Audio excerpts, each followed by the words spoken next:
Inilah saatnya kita kibarkan setelah hayya 'alas shalah, hayya 'alal falah, sesungguhnya juga hayya 'alal jihad, mengorbankan ya waktu, harta benda.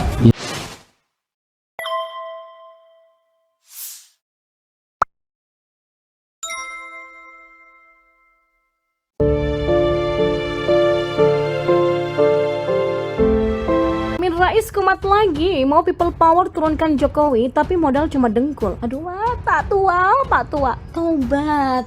Nggak kepingin sih, nggak mengharap, tapi coba ketemu gitu, real gitu, nyata gitu, mana orangnya. Inilah saatnya kita kibarkan setelah hayya 'alas shalah, hayya 'alal falah, sesungguhnya juga hayya 'alal jihad, mengorbankan ya waktu, harta benda, ya pemikiran, ya apapun yang kita miliki untuk kita sumbangkan menghentikan kezaliman rezim yang kita hadapi sekarang ini. Atau senario dia itu jadi, maka Indonesia barangkali punya kenangan karena akan diambil alih. Mereka nggak sadar, jadi mereka apa ya istilahnya, saya pelihara di situ. Ya kadang-kadang sebagai manusia memang ngelus dada saya, ya Allah kasihan ini orang ini, curug, kodok, mbok neancuk dobol nih kasihan, paling rokok juga ngutang, gablek gak kere gablek, jangan-jangan rumahnya ngontrak, jangan, kadang-kadang gitu saya, ya manusiawi. Yang mau people power siapa? Amin Rais. Dari dulu, karena memang kekuasaannya lama-lama udah menciut, dari PAN terdepak, sekarang mendirikan Partai Umat. Menurut survei ya Partai Umat nggak akan lolos electoral threshold. Sesuai dengan ramalan Gus Dur, Amin Rais mungkin akan menjadi gelandangan politik. Akhirnya teriak-teriaknya sama. Sekarang waktunya menyerukan hayya 'alal jihad, katanya gitu. Jadi kosakata agama ditarik masuk dalam perdebatan politik. Padahal kan ujung-ujungnya dia mau berkuasa. Seenaknya saja Amin Rais mengutip ayat-ayat Al-Quran. Tapi ketika ayat itu dikutip oleh Amin Rais dan ditujukan kepada Presiden Jokowi, disitulah letak kejahatan yang sesungguhnya. Tidak pernah disampaikan apa yang disebut dengan kezaliman dari Presiden Jokowi itu. Kalau kita bicara soal pemerintahan Jokowi, pemerintahan yang memang memberikan jaminan dan kebebasan kepada umat Islam. Makanya aneh sekali kalau Amin Rais tiba-tiba menuduh pemerintahan Jokowi sebagai pemerintahan yang zalim, kemudian disebut dengan anti-Islam. Ya, pernah suatu ketika Presiden Jokowi bertanya kepada Fahri Hamzah, kenapa oposisi sekarang lemah? Namun, Fahri tidak menjelaskan jawaban yang dia berikan kepada orang nomor satu di Indonesia itu kepada publik. Dan kalau dipikir-pikir, ada benarnya juga pertanyaan Presiden Jokowi itu. Oposisi zaman now nggak cuma lemah, tapi juga lucu-lucu.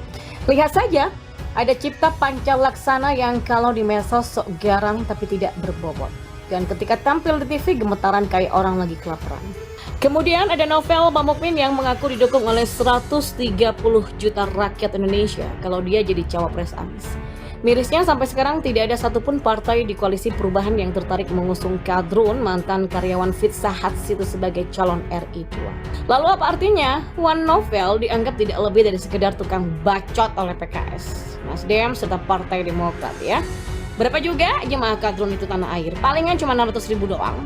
Itu pun sudah bersama anak dan istrinya. Dan jangan-jangan salah-salah nih ya, enggak semua Kadrun pro sama si Novel, karena mereka tahu betul bagaimana kapasitas Wasekjen PA 212 di bawah rata-rata Ferguson. Mending golput daripada memilih Anies dan Novel ya. Kira-kira begitu yang ada di benak para Kadrun yang masih rada waras. Oposisi yang gak kalah lucunya berikutnya itu adalah Amin Rais. Yang pertama, orang ini sok suci. Dulu pernah ngomong mau membongkar kasus korupsi yang sudah lama mengendap di KPK. Nggak taunya dia sendiri yang menerima aliran dana sebesar 600 juta itu. Hasil korupsi yang dilakukan oleh mantan Menkes era SBY Siti Fadila Supari. Sampai sekarang nggak ada kabar tuh Amin mengembalikan duit itu ke negara. Beda sama adiknya Johnny G. Plate, Georgius Alex Plate yang mengembalikan uang hasil korupsi BTS 4G kepada kas negara sebesar 534 juta rupiah. Artinya apa? Duit haram itu dimakan oleh Amin Rais. Kemudian orang ini pernah menghina Presiden Jokowi dengan mengatakan mantan wali kota Solo tersebut akan menjadi bebek lumpuh pasca Pilpres 2019 digelar karena Jokowi dikalahkan oleh Prabowo. Nggak taunya dia sendiri yang jadi bebek lumpuh.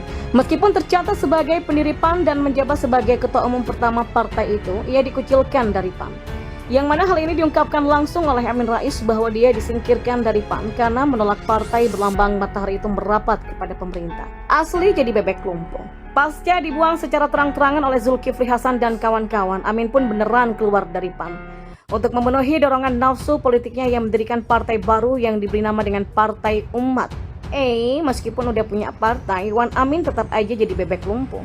Bayangkan aja, belum juga ikut pemilu, udah banyak banget kader Partai Umat yang mengundurkan diri. Dan yang mundur sebelum berperang itu bukan hanya kader biasa, tapi elitnya pun melakukan hal yang sama.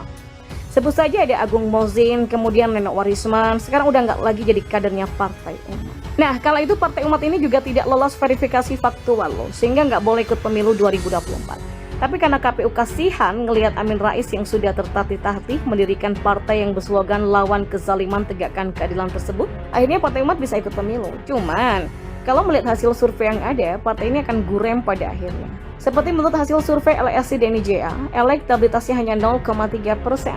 Padahal ambang batas parlemen 4%. Jauh banget jaraknya. Seperti matahari dan Pluto. Kadang-kadang kondisi kayak begini, Amin tetap nggak sadar diri juga. Modalnya cuma dengkul, itu pun kena asam urat udah. Ngomongnya mau nurunin Jokowi, turunkan Jokowi dengan people power. Pernyataan absurd itu disampaikan Amin saat menghadiri acara HUT Mega Bintang, yang di acara tersebut juga diselipkan kegiatan dialog berjudul Rakyat Bertanya Kapan People Power Bertempat di Solo. Dari judul dialognya saja sudah provokatif, bawa-bawa nama rakyat juga. Nggak cocok, karena tingkat kepuasan publik terhadap kinerja Jokowi sangatlah tinggi, yakni mencapai 82%. Artinya 82% rakyat Indonesia nggak mau melakukan people power. Justru yang paling tepat untuk judul dialog itu adalah Kadrun bertanya kapan mereka berkuasa agar bisa nilep duit negara. Harusnya begitu. Lalu apa hasil dari usaha Amin Rais mau melakukan people power itu coba? Yang nggak ada sama sekali selain dari capek, nonsen gitu loh. Partai Umat semakin dibenci orang serta dia diketahui oleh netizen. Nggak salah kalau Gus Dur dulu pernah mengatakan bapak kandung Hanum Rais itu akan menjadi gelandangan politik. Karena kenyataannya memang demikian. Menonton cuplikan tayangan Amin Rais yang kembali memprovokasi masyarakat agar melakukan people power membuat saya enak dan kayak mau muntah karena bocah tua nakal ini kok kembali berulah seperti orang yang kumat karena kehabisan obat ya. Ya maaf jika harus berkata keras seperti itu. Rasanya provokasi Amin Rais kali ini memang sudah sangat keterlaluan karena buat meyakinkan pendengarnya bahwa dia sedang berjuang di jalan yang dikehendaki. Maka dikutip jugalah ayat-ayat kitab suci. Ini lebih menggelikan lagi atau juga bisa bikin marah karena Amin Rais mengkopas strategi politisasi ayat kitab suci seperti Pilkada Jakarta 2017 lalu. Apa mungkin Amin Rais malah gurunya Anies Sandi waktu itu ya? Ya mboh gitu loh. Konon sejak 2015 Amin Rais sudah berkuar-kuar seputar isu pelengseran Jokowi secara tidak sah dengan mengatasnamakan atau mengajak rakyat. Padahal paling rakyat yang mau diajak buat makar ya cuma segelintir orang, nggak sampai 100 orang lah yang bisa jadi termasuk pengagum Amin Rais atau sudah tercuci otak sehingga manut-manut aja dengan apapun omongan dan ajakan Amin Rais. Kasihan juga sih sebenarnya manusia-manusia kayak begini karena sudah nggak bisa lagi membedakan hal yang salah dan benar, juga mana tindakan yang sudah tergolong makar dan sebenarnya sih bisa ditindak alias diseret ke pengadilan.